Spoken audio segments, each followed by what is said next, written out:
السلام عليكم ورحمة الله تعالى وبركاته. كل انتهى بنود الهانتي بصاحبتك وحران channel كاميرا فيلم سديدكو عصبتين oo ay tahay boqoshadiina koobaad fadlan channelka rukuma subscribe na saar saad noqoto daawadeysha ugu horeeya ku taxan muuqaalada halkan aan soo galino aad iyo aad ayaa ugu maasantii saaxiibayaal ku soo dhawaada mawduuc gaar ah oo aan maanta ku eegi doono Maxamed Saciid BK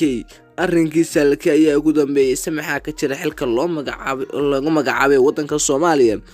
fanaaniinta kale ee haysasadkoodu baryahan dambe waayaha social media qabsaday ee aan idhaahdo Hodan Cabdiraxmaan iyo Qadra Silima arrinkooda halkii ayaa ugu dambeeyay daawadayaal waayadii ugu dambeysay waxaa lagu qaaday dhigay Qadra Silima BK iyo Hodan Cabdiraxmaan iyo Mursal Muuse haddaba saddexdaas ayaanu kala qaadi doonaa ku soo dhawaada daawadayaal mawduuca maanta iyo bandhiga Mera Films halkani daawadayaal bandhiga Mera Films haddii aad ku cusub tahay subscribe na saar si aad u noqoto daawadeysha ugu horeeya ee ku xidhan bandhiga Mera Films isku soo noqod wanaagsan saaxiibayaal meel walba ay idin joogtaan ku soo dhawaada haddaba maanta iyo bandhiga Mera Films waxaan idin wadnaa isqeyb qabsigii fanaaniinta halkan idinka muuqda halkii ayaa ugu dambeeyay Hodan Cabdiraxmaan oo baalaha laga soo dhifay iyo Maxamed BK oo xil weyn looga magacaabay dowladda Soomaaliya saddexdaas ayaanu qaada dhigi doonaa maxaa ka jira haddaba saddexda arrin ku soo dhawaada mawduuca maanta iyo bandhiga Mera Films haddii aad ku cusub tahay mar labaad rukuma subscribe na saar si aad u noqoto daawadeysha ugu horeeya ku taxan muuqaalada halkan aan soo galino way fanaanada Hodan Cabdiraxmaan iyo Qadra Silima ayaa waayadii ugu dambeysay isqabqabsigooda magaalada Hargeysa ku sugnaa si kastaba noqotay balse haddana waxay isugu yimaadeen magaalada Hargeysa iyadoo ay isqabqabsigooda ama social media lagu hadlayay ayaa haatan ku wada sugnaayeen wadanka Afrika si kastaba noqotay Qadra Silima ayaa uga haajirtay magaalada Hargeysa fanaanada Hodan Cabdiraxmaan isku soo wada duubo Qadra Silima ayaa haatan iyadoo ku sugan wadanka Djibouti fanaanada Hodan Cabdiraxmaan ayaa magaalada Hargeysa timi waqti yar ka hor iyadoo ay rabtay inay show ku qabsato balse amar Ilaahay ma uu dhicino waa ka kala kacay iyadoo ay Hodan Cabdiraxmaan barti showgeeda ku baaqday sida kale waxa la sheegay Qadra Silima inay uga haajirtay magaalada Hargeysa aan idhaahdo Mursal Muuse xidigaha geeska oo dhan oo qadiyad u sameeyay iyo Hodan Cabdiraxmaan Hargeysa imanaysa si kastaba noqotay fanaan Maxamed BK ayaa isna waayadii ugu dambeeyay xaalkiisu bariga dhexe ah isaga oo ku hadlay arrimo aan gaf ah ama bareerkaas oo uu geystay umad bilaadan oo lagu xasuuqay magaalada Muqdisho si kastaba ha noqotay Maxamed BK ayaa markii dambe raali galin weyn ka bixiyay afkana furtay Maxamed BK oo showdiisa marka uu ka soo dhameesto wadanka Yurubta ku qaban doona laba show oo labada showna uu yiri waxaan ku caawin doonaa dadkii ku waxyeeloobay dhibaatadii ka dhacday control si kastaba noqotay fanaanada haddaba Hodan Cabdiraxmaan iyo Qadra Silima ayaa waayadii ugu dambeysay xaalkooda maray bariga dhexe iyadoo ay dhalinyaro YouTubers ay madaxa isku galinayeen balse isku diradiraanka iyo kala tagitaankii waxa ay sababeen in ay Qadra Silima iyo Mursal Muuse sida ay isku waayaan iska soo wada duub arrinta Qadra Silima iyo Hodan Cabdiraxmaan ayaa waayadan dambe waxaan ku xaalkeedu faraha ka Maxamed Saciid BK isaguna oo waayadii ugu dambeysay xilkiisi laga xayuubiyay ee u hayay dowladda Soomaaliland ayaa haatan booskiisi waxa bedelay Almuster Chago waa fanaan ka soo jeeda wadamadan Soomaaliland isagoo oo yiri waxa aan ahay hanti qaran maasha Allah horta hanti qaran waa uu yahay balse inkalanka daawadayaal halkan waa bandhiga Mera Films mar waxaan iga xasuusinaa haddii channelka aad ku cusub tahay inaad subscribe dhac kaga siiso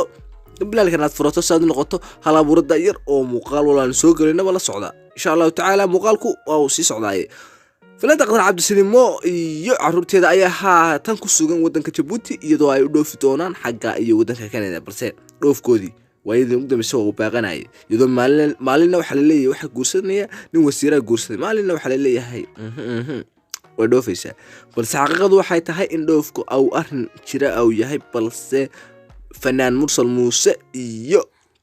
Hodan Cabdiraxmaan ayaa iyaguna caqabad ku noqday fanaanada Qadra Silima dad baa oran doona maxaa jiray daawadayaal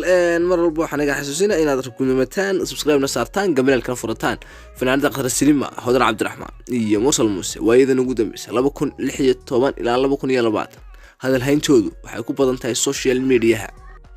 waqti yarun bay xidigaha geeska ku jirta Hodan Cabdiraxmaan si kastaba ha noqotay balse waxa ay halka ka qaaday amaba ay ka xayuubsatay ninka Mursal Muuse lagu sheegayo xidigaha geeskuna fanaanada Qadra Silima waxa ay ka qayb noqdeen amaba ay ka dhan noqdeen in ay ka eriyaan ama ay xilka u haysa ay xilka u ogmadeen ay ka qaadaan si kastaba ha noqotee Hodan Cabdiraxmaan ayaa booskeedii ku soo wareegtay iyo ninkeediiba iyadoo ay Khadra Saliim arrinka ka carootay mar kaliya tan afka ka furatay oo ay ka hadashay si kastaba ha noqotee balse markii waxa ay gaarsiisay social media oo dhan isku soo wada duub arrintii Khadra Saliim ayaa waayadii ugu dambeysay xaaladeedu bariga dhexe ahayd balse dadka social media isticmaala ay u soo hiilinayeen fanaanada Khadra Saliim Hodan Cabdiraxmaanna ay dadku caayayeen balse xaalku saa waxba ma jiraan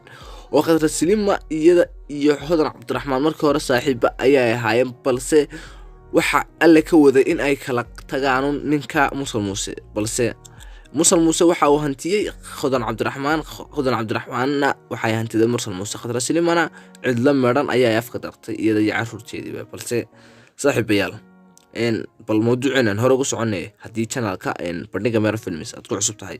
bal saaxiib haye bal subscribe saarta kambilaalka furo hadad muuqaalka dhexda ka soo bitaan ku sheegaya way saaxiibayaal mawduuca Khadra Saliim Mursal Muuse Maxmed Biike iyo أنا راح هذا عبد الرحمن هالكاس ما أنتم كسود لنا محمد بيكي horta arrinka aad iyo aad khaldan buu sameeyay bariga dhawtole balse raali galin ayaa ka bixiyay shooyana waxa uu ku qaban doonaa magaalada Muqdisho reer Muqdisho si diyaar garoobe oo soo socda bishan labaad baan jecel waliba 14 February iyo waqtiyada inuu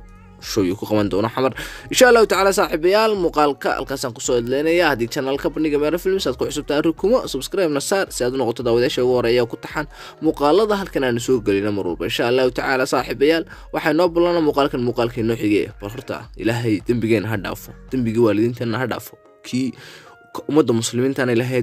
dambigooda ha dhaafo Ilaahay waxaan weydiisanaynaa inuu isaga Qafuur Raxmaana inuu naxariisto Ilaahay isaga عسى وجلاي إنه دين الإسلام كان نقصه إلهي وحنا كلنا نوديسنا إنه حج كان نفض رمضان تا